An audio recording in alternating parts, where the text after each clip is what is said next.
เฮ็ดยังให้กินมื้อนี้น่ะหมกเห็ดวะแม่นี่หมกเห็ดอันนี้เห็ดอีหยังเห็ดขอนขาวเฮ็ดกระด้างเห็ดกระด้างอยู่พี่เขาเอิ้นเห็ดขอนขาวกับบ่เฮ็ดกันเถอะเนาะโอ้ทำทาให้เต้น้องหน่อยเฮ็ดให้กินดิก็เป็นอยู่แต่ว่าอยู่พี่เขาบ่ซุ่มมากินแบบอาหารแบบเนื้อคือเฮาเด้แม่นเขาบ่กินเวลาเขาหมกเขาก็จะใส่หยังใส่ฮอดปลาแดกคนเด้เขาเห็นแม่นบ่แต่กระบอกใส่ไข่แม่นบ่หมกใส่ไข่เฮ็ดนี่วะถ้าว่ามีอันไข่อย่างแบบไข่มดแดงแห้งแซ่บแล้วหมกใส่น่ะลูกแซ่บแต่ว่าอันนี้มันจะเป็นอันเฮ็ดแบบว่าอยู่บ้านเฮาเนาะส่วนมากมีแต่บ้านเฮากินนั่นบ่กระด้างเอิ้นเฮ็ดขอนขาวเวลาเอิ้นเฮ็ดกระด้างบ้านเฮาล่ะกินไปมีอยู่พี่เพิ่นบ่ค่อยกินเนาะส่วนมากเพิ่นก็จะมีแต่แกงเนาะแกงนอ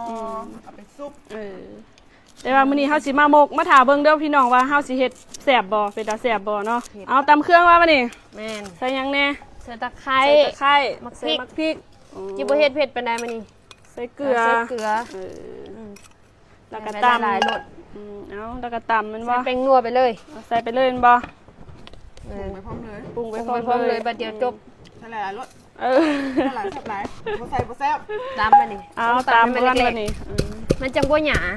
เอาเห็ดลงเลยโอ้ตำแล้วเอาเห็ดไปใส่บ่แม่นบางคนเขาก็บ่ตำแต่ว่าเขาสิตำแม่นเพราะว่ามันกระด้างหน่อยนึงต้องตำนุ่นเวลาแบบย่ำน้ำมันถึงบ่เข้าแม่น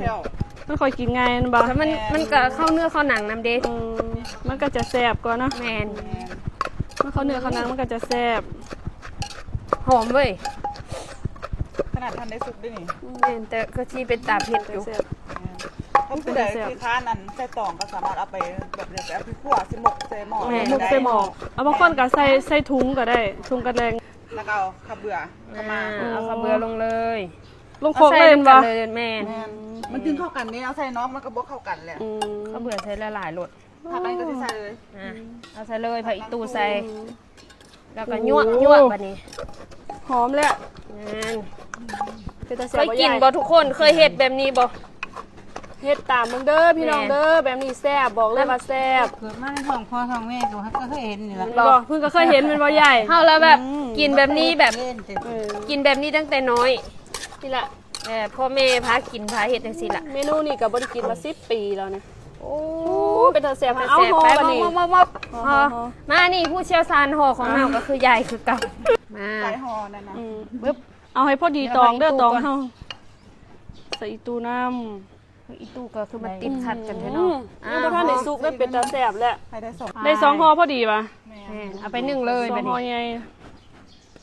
เอาไป1ซะก็หมกโอ้ก็เฮ็ดงามคือเจ้าของนี่เลยล่ะห่อดุแล้วซื้อละห่อตองนี่ป่ะแม่นมันก็คือน้ำตองงามก็ห่องามตองคันห่อ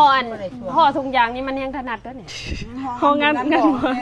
เอาไป1บัดนี้สุกแล้วบ่บัดนี้สุกแล้วโอ้หมกเห็ดเฮาสุกแล้วบัดนี้ไปเฮาเอาไปซิมไปเอาหมกเดียวบ่แม่นเอาไปซิมไปซิมไปซิมซื่อๆบ่ได้กินเอาหมกเดียวก็พอโอเคไปซิมเลยบัดนี้เอาเปิดสดๆร้อนๆเลยนะ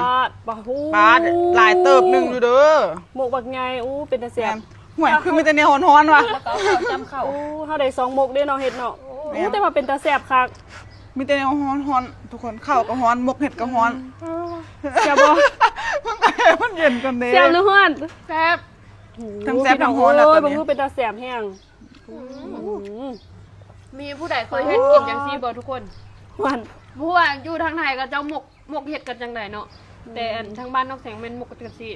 ผู้ใดฮู้วิธีแบบหมกเฮ็ดแซ่บๆคอมเมนต์มาบอกเลยเด้อป้าพี่น้องเคยกินบ่แบบนี้บอกเลยว่าแซ่บนี่บอกพี่น้องเอ้ยบอกเนี่ยเป็นตาแซ่บบ่นี่ป้าลองไปเฮ็ดกินเบิ่งเด้อพี่น้องบอกเลยว่าแซ่บแซ่บคักแบบนี้เนาะแม่นแล้วก็อิ่มก็เอาคักแน่เด้อทุกคนแม่นเฮ็ดเฮ็ดอีหยังก่อนเฮ็ดหอนขาวแม่นเฮ็ดกระด้างเฮ็ดกระด้างเฮ็ดขอนขาวเฮ็ดขอนขาวเฮ็ดหอนขาวขอนขาวอยู่พี่เพิ่นก็สิเอิ้นว่าเฮ็ดหอนเฮ็ดขอนขาว